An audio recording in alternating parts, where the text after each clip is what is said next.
Thank you very much for being here. My story with regard to the disclosure process is very simple. I grew up in Roswell, New Mexico, the site of the first UFO crash, the alleged UFO crash. And my story is as a result of growing up there. I was a senior in high school, just going into my senior year in 1947, when on one day the Roswell Record announced that an alien craft had crashed, and the next day changed that story and said no, the Air Force said that was a weather balloon. And since I was on my way to college and more interested in those things, I didn't pay much attention to it at that point in time.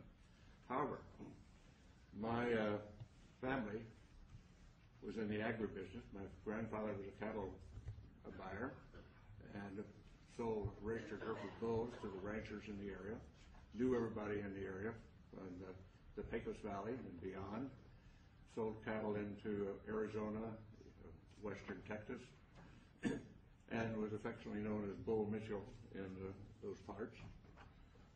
And so it was not unsurprising to me later on that the lore of the area, of our friends and the people in Roswell, including the sheriff's department, and a military friend of ours, a major, who has also turned out to be a friend of Jesse Marcel, who was the first Air Force officer on the site of the crash. And this Air Force officer was in administration. He was not really involved, but he eventually told me his story, and that's how I became involved. So after my Apollo flight, I did very little. I knew nothing but the lore of the region up until that point. But after my Apollo flight, when I was back in the area and visiting relatives and friends, some of the people in the area who had been involved, what I call the old timers, who were involved in the 1940s, 1947, and subsequent with the Roswell crash, and people like in the sheriff's department who had been to the crash site and were supervising traffic.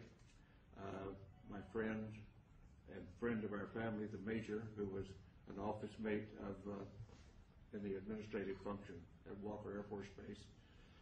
These folks, because they had been shushed and told not to talk about their experience by military authority in those days, and on dire consequence if they did, felt that here in the 70s, many, many years later, that they didn't want to go to the grave with their story. They wanted to tell somebody reliable.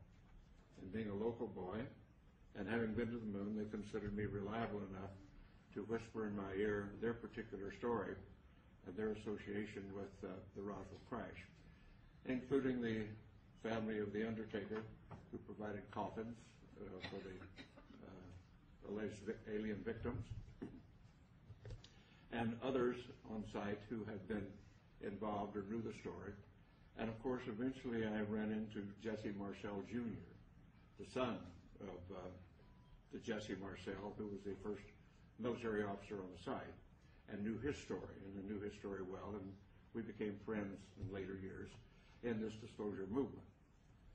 And at some point, about 10 years ago, and I can't remember what date it was right now, when the disclosure movement was going strongly, I came here to Washington with a Navy commander by the name of Will Miller and Dr. Stephen Greer, and we were able to get an appointment at the Pentagon to talk about what we knew, or what we allegedly knew, what we thought we knew, and went and told our story. And the powers that be at the Intelligence Committee of the Joint Chiefs of Staff listened to our story and said, the Admiral said, well, I don't know that story. I don't know that that's true, but I will find out. So we departed, went on our way, and subsequently learned through Dr. Greer and through Will Miller, and that those stories have been confirmed, and that the admiral had been denied access when he tried to get into the inner workings of that process. And we had confirmation of that, although that admiral now denies the fact that this is a fact. So my story is essentially that I do have no first-hand experience with the ET effort, except the fact that I know all of these research people that you'll hear from today, and those some who are not here today, who have spent a long amount of their lives and time doing research into the alien visitation, UFO crashes, and so forth. And I urge that those who are doubtful read the books, read the lore, and start to understand what has really been going on, because there is no doubt we are being visited. And as a person who is a part of the first generation of being a spacefarer of our civilization and having gone to the moon, and realizing that I do and many of us do now, that have seen the Hubble pictures from space, the universe that we live in is much more wondrous, exciting, complex, and far-reaching than we were ever able to know up to this point in time. And the fact we have wondered, were we alone in the universe forever? Only in our period do we really have evidence, no, we're not alone. We're just one planet with intelligent life on it, and probably it is time, now that we are spacefarers on our planet, that we get active, because we're really universal beings, and in the long stretch of things, if we think about it in the longest possible range, we realize, and I realize this from my studies in astronomy and astrophysics, our sun will burn out in due course, and we have to be off this planet if our species is to survive. So anybody, any species, any planet that is on around the mainstream star like ours is, only has a finite amount of time on that star before it burns out. And so our destiny, in my opinion, and we might as well get started with it, is become a part of the planetary community of nations, of planets, just like when we were much newer on this planet, and we found tribes over the next valley or across the next mountains, and we started forming communities then and reaching out beyond ourselves.